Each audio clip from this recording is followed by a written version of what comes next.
Barakatah Yahweh, Barakatah Yahweh Shai, Bahasham, Rakahak Wadash, Barakatum. First and foremost, I want to give all praises, glory, and infinite honors to Yahweh, Bahasham, Yahweh Shai. Double honors to the apostles and elders, a great millstone who rule and teach well. And peace and salutations to you sincere Akim out there, pushing this word in truth and sincerity to the four corners of the globe. May you brothers endure until the end. This is the brother Ra'aya coming at you with another lesson. And I'm going to start it off in Revelation chapter 12, verse 12. Therefore rejoice ye heavens, and ye that dwell in them. Woe, or destruction, to the inhabitants of the earth and of the sea.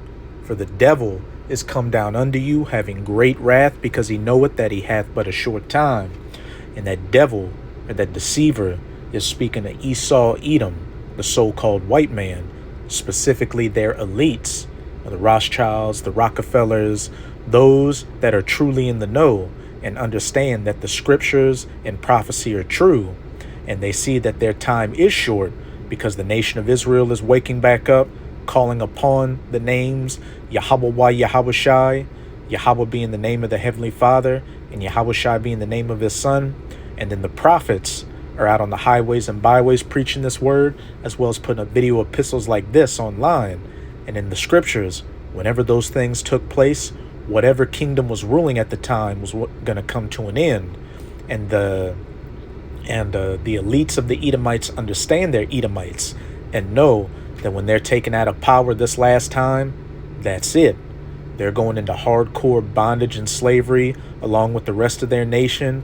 And then after 1,000 years, they're going to be permanently taken off the face of the earth. So that devil is about to come down in great wrath to establish his NW0, his great RESET, that fourth industrial revolution, where you will own nothing and be happy, living in 15-minute cities and eating bugs. But for him to get there from here, a lot of chaos, a lot of death is going to take place. And hey, DJ Donald Trump, the puppet they've got in office right now, is the perfect man to foot the bill for this. Which brings me to an article on independent.co.uk titled Bondi and Hegseth ordered to look at how military can be used in domestic operations. So the Trump administration's looking to use the military for what? Domestic operations, such as policing these streets, which the military is only created for one thing: fighting wars and killing. So with that being the case, what do you think is going to happen on the streets of America when these things do come to pass? Mass killings, violations of rights, people getting rounded up and put into camps, etc., etc. Every dystopian movie you can think about is about to take place on the streets of the United States of America. And it's all the judgments of Yahweh Bahasham Yahweh Shai. And the main target is going to be you so-called Negroes, Latinos, and Native Americans who are the true children of Israel. It's called Jacob's Trouble for a reason. Which, that brings me to Ezekiel chapter 21. I'm going to start at verse 9. Son of man, prophesy and say, Thus saith Yahweh, say a sword is sharpened and also furbished. And when you read Psalms 17 verse 13, the sword of the Lord is the wicked, and the wicked, as pursuant to Malachi 1 verse 4, are you Edomites. So Yahweh Bahasham Yahweh Shai is getting his sword sharpened to make a great judgment upon his people first and foremost. But hey, all you other heathens in America, including you Edomites, are going to feel that force as well. It is sharpened to make a sore slaughter. It is furbished that it may glitter. Should we then make mirth? It contemneth the rod of my son as every tree. And we're coming into summer, and what's the majority of these Americans thinking about? Going on the summer vacation, having a hot boy or a hot girl summer, etc., etc. While behind the scenes, your government is getting ready to drop that hammer on you. and he hath given it to be furbished, that it may be handled. This sword is sharpened, and it is furbished to give it into the hand of the slayer, Esau Edom, the real doom slayer. And as we read in Revelation 12, verse 12, this devil is about to come down in great wrath.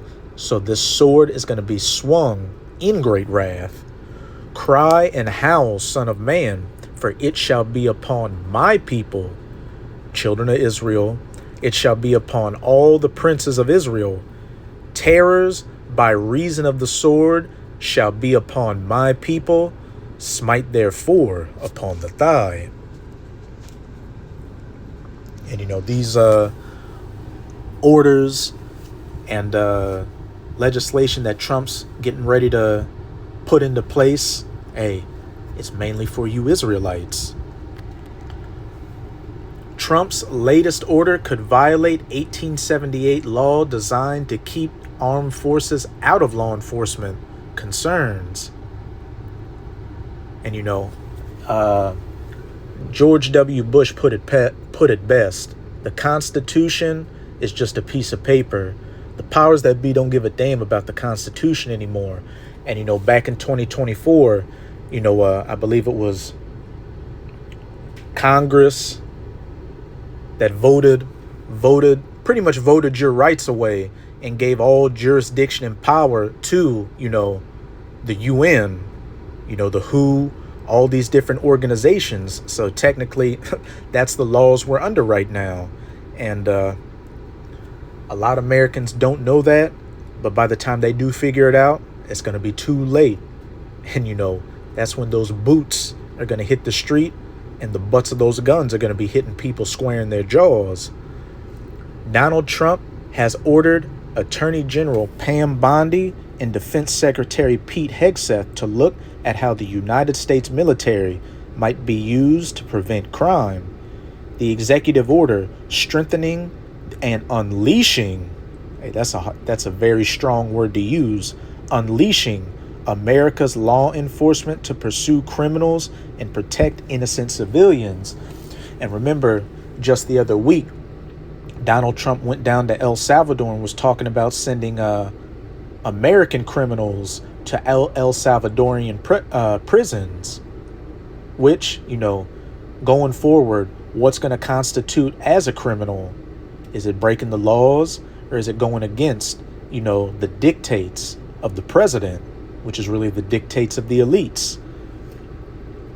Was signed by Trump at the White House on Monday ahead of his 100th day in office Tuesday.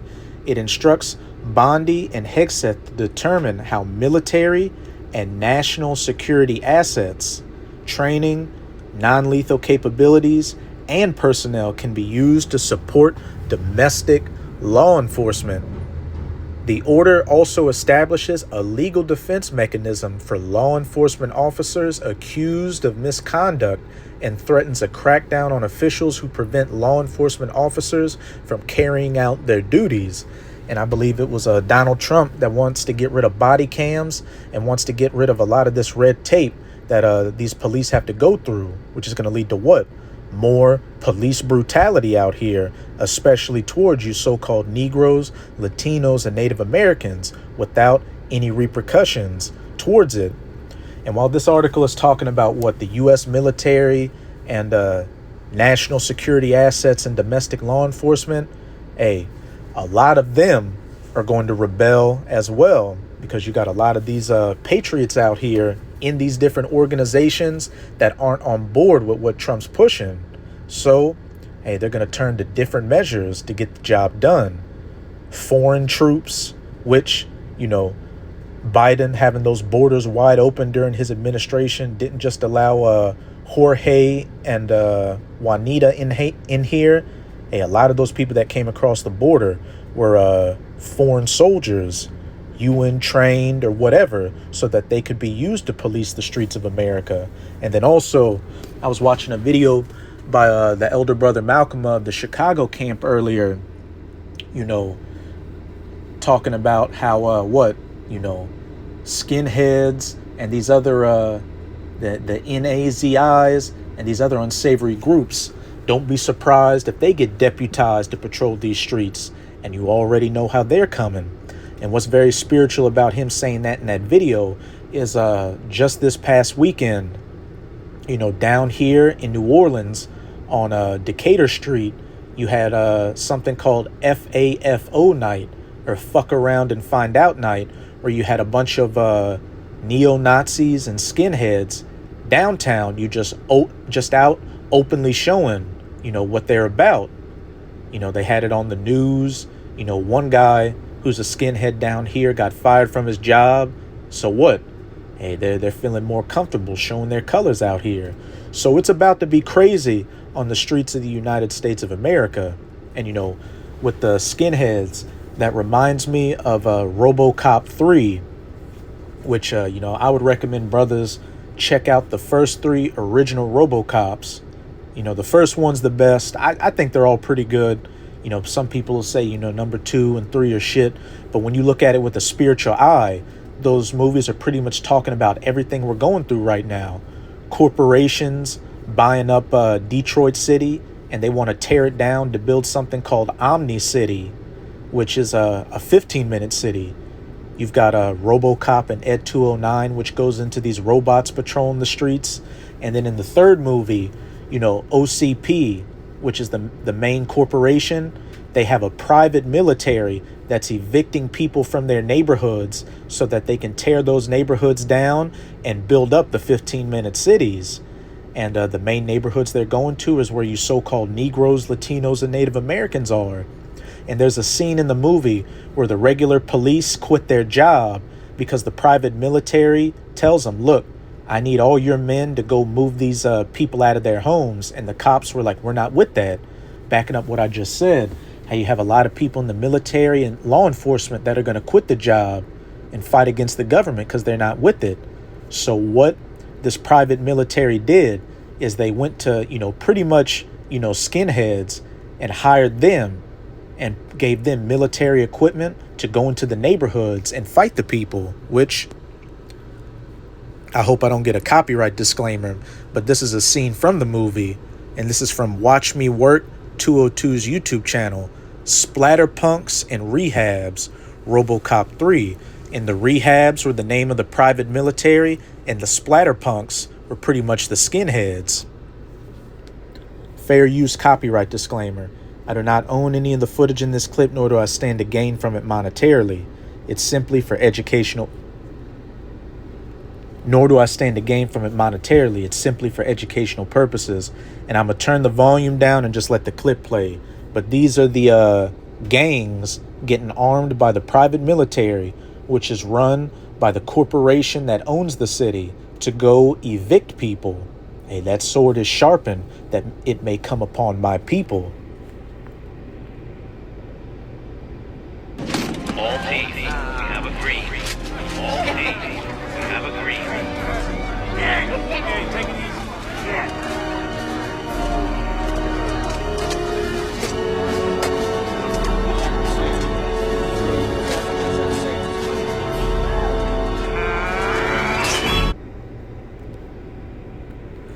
That last dude had a grenade launcher. But before I continue, I'm going to get exit out.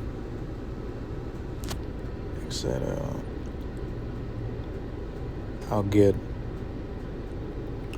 Jeremiah 51. I'm going to read verses 13 to 15 just to back up, the foreign troops asset. O thou that dwellest upon many waters, abundant in treasures, speaking of the United States of America, and those many waters, as pursuant to Revelation 17, goes into many peoples being in this country, because America is known as what? The great melting pot. And then literally, America has the Pacific Ocean to its west, the Atlantic Ocean to its east, the Gulf of Mexico to the south, and the Arctic Ocean to the north. And even though America's on the decline, it's still known as the number one consumer nation on the face of the earth. Thine end is come, and the measure of thy covetousness. Yahweh of hosts hath sworn by himself, saying, surely I will fill thee with men as with caterpillars, I think they said around, 20 million illegal immigrants are in this country, and they shall lift up a shout against thee. Hey, a shout, meaning they're going to cause a ruckus out here. He hath made the earth by his power. Slakia, I think I'm missing one. Yeah, let me just go to...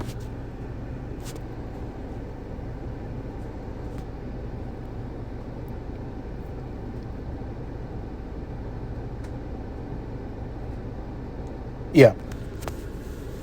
Verse 12. Set up the standard upon the walls of Babylon. Make the watch strong. Set up the watchmen. Prepare the ambushes. For Yahweh hath devised and done that which he had spake against the inhabitants of Babylon. Babylon the Great, the United States of America. And as we read in verse 14, I will fill thee with men, and they shall lift up a shout against thee. Set up those ambushes. Which, hey, bringing it back to this article, Trump wants to get the military involved in law enforcement. And while the article is saying U.S. military, hey, we know foreign troops and, these different gangs out here, hey, they're going to be deputized and their boots are going to be hitting the streets and then hitting you people.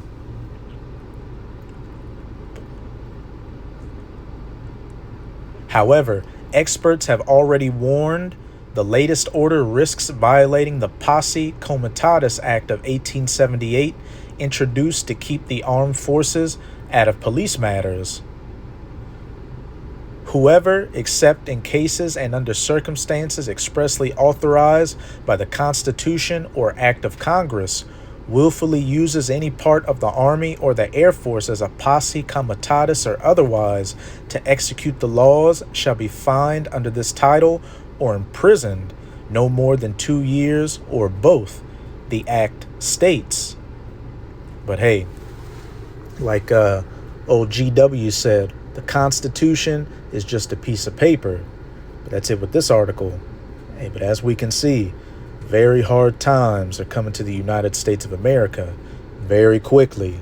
You've got this whole situation with the trade war where you've got people warning that in the next couple of weeks, you're going to start seeing empty store shelves, not just of food, but of other goods out here. And, they're even talking about a lot of pharmaceuticals that the U.S. receives from, I believe it's Hong Kong or Taiwan, them not receiving those pharmaceuticals and medical care, which is what going to hamper the medical system out here. And, you've already got a deteriorating economic condition. So these people are about to lose it out here, which would be one of the perfect covers for what? A state of martial law to be enacted to fast track a lot of these different agendas Trump wants to push through. And like I said at the beginning of the video, Trump is the perfect man for the job for the elites to use to get these things through. Because as we can see, he's a very authoritarian figure. But this is Isaiah 19 verse 4. And the Egyptians, speaking of the spiritual Egyptians as pursuant to Revelation 19 verse 4. No, Revelation 11 verse 8. The United States of America, because besides being known as Babylon, America is also known as spiritual Egypt.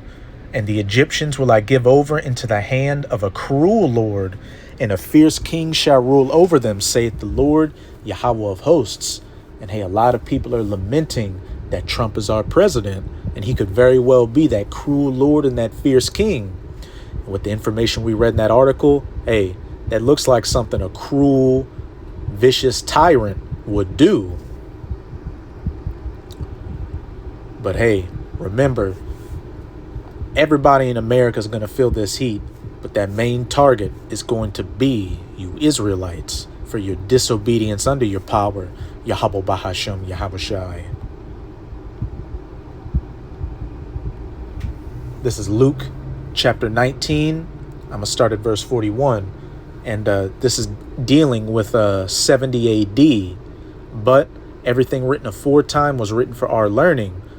Those Edomites that came against Jerusalem, those Romans that came against Jerusalem were Edomites. And hey, the Edomites are going to come against Jerusalem again, because Jerusalem is a people before it's a place.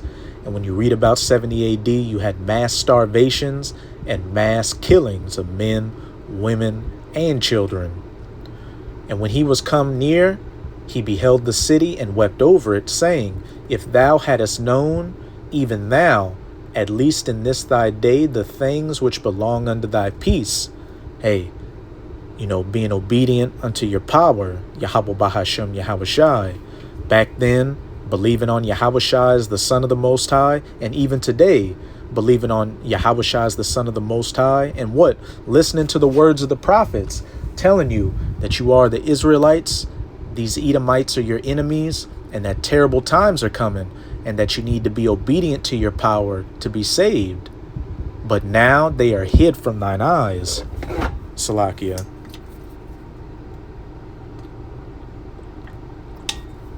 Verse 43, For the days shall come upon thee, that thine enemies shall cast a trench about thee, and compass thee round, and keep thee in on every side. A siege, just like in 70 AD. And hey, these different military forces are going to lay siege to the neighborhoods of you Israelites. It's no coincidence that by damn near every neighborhood where you Israelites dwell, there's train tracks. Why is that? It'll round you up easily and send you off to these camps and to cut you off. And shall lay, look up Rex 84 and Operation Cable Splicer. And shall lay thee even with the ground, put you down, and thy children within thee, pregnant women, women holding children, just men, women, and children in general. And they shall not leave in thee one stone upon another, because thou knewest not the time of thy visitation. That great sword is furbished that it may glitter, and it will come upon my people. Now I'm going to close it out in 2nd Esdras chapter 16 in the Apocrypha, verses 70 to 72. For there shall be in every place and in the next cities a great insurrection upon those that fear the Lord, you Israelites. Beginning with those that know they're Israelites, because while this devil is going to come against the, entire nation, he really wants to get the elect. But hey, as it says in Romans, I believe chapter 10, they have a zeal, but not according to knowledge. Even though our people are wicked, they still have some sort of spirituality. So the insurrection is coming upon all those that fear the Lord. They shall be like madmen, sparing none, but still spoiling and destroying those that fear the Lord. Foreign troops, domestic troops, mercenaries, gangs, to lay thee to the ground, even thee and thy children. For they shall waste and take away their goods and cast them out of their houses, dragging you and your families out, splitting you up, and sending you to these detention centers for God knows what to happen to you. But that's it with this video. And with this video, I hope you sincere, Akim, and Akwath were edified. Just keep strong. We are almost out of this final wicked captivity of the heathen nations, chiefly of the Edomites. And as always, I'm going to say Abad Babal, Kwam Yasharala, and until next time, Shalom.